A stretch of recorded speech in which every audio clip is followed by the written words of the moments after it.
Imagine a city that once stood as the symbol of power, ambition, and ideology.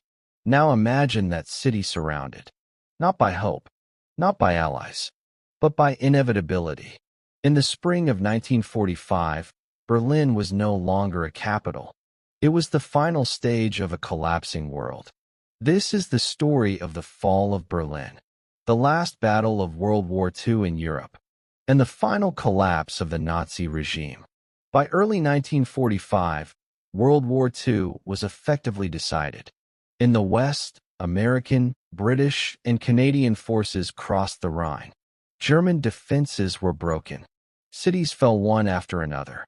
In the East, the Soviet Red Army advanced with overwhelming force. After years of brutal fighting, they pushed into Germany itself. Germany was running out of everything: fuel, food, aircraft, trained soldiers. What remained was desperation. Yet inside Berlin, Adolf Hitler refused to accept reality. The war was already lost, but it had not yet ended. Berlin in 1945 was a city under immense strain, bombed repeatedly by Allied air raids. Its infrastructure barely functioned. Electricity failed often. Water was contaminated. Public transport had collapsed. Millions of civilians were trapped. Women, children, and the elderly filled shelters and basements. Refugees from eastern Germany flooded the city, bringing stories of advancing Soviet troops. Fear spread faster than any army. Berliners knew the end was coming. They just didn't know when. Germany no longer had an army capable of defending its capital, so the regime turned to anyone it could. Teenage boys from the Hitler Youth were given rifles. Elderly men were drafted into the Volkssturm. Civil servants were sent to the front lines. Many had little training. Some had no real weapons. They were not defending Berlin to win.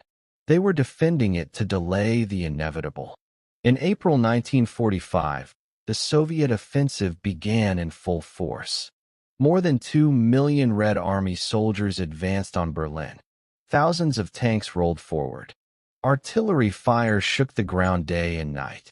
The opening bombardment was unlike anything the city had ever seen. Entire neighborhoods were reduced to rubble in hours. German defenses collapsed quickly in the outskirts, but resistance hardened closer to the city center. Berlin became a battlefield. The fighting in Berlin was brutal and intimate. This was not open field warfare.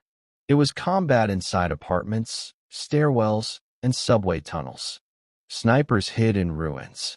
Machine guns covered intersections. Every building became a fortress. Civilians were caught in the middle. Families hid in basements while bullets tore through walls above them. Hospitals overflowed with wounded soldiers and civilians alike. There was no safe place left in Berlin. As the city burned above ground, life continued underground. Subway stations became shelters. Bunkers filled beyond capacity. People slept sitting up. Food was rationed to almost nothing. Water was shared carefully. Rumors spread constantly. Some said relief was coming. Others said the city would be destroyed entirely. No one knew what to believe anymore. Deep beneath the ruined city, Adolf Hitler remained in his bunker. The Führer bunker was sealed off from reality. Maps were still studied. Orders were still given. Imaginary armies were still expected to arrive. But the truth was unavoidable. Hitler's closest advisors knew the end had come. On April 30th, 1945, as Soviet troops closed in only blocks away, Adolf Hitler committed suicide. The leader of Nazi Germany died hidden underground, while the city he claimed to rule burned above him. After Hitler's death, Berlin fell into confusion.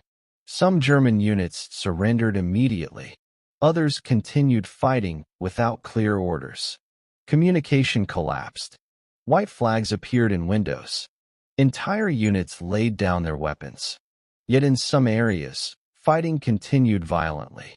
The final days were chaotic, tragic, and pointless.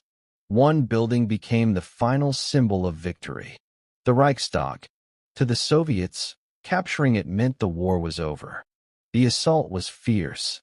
Soldiers fought room by room, floor by floor, under constant fire.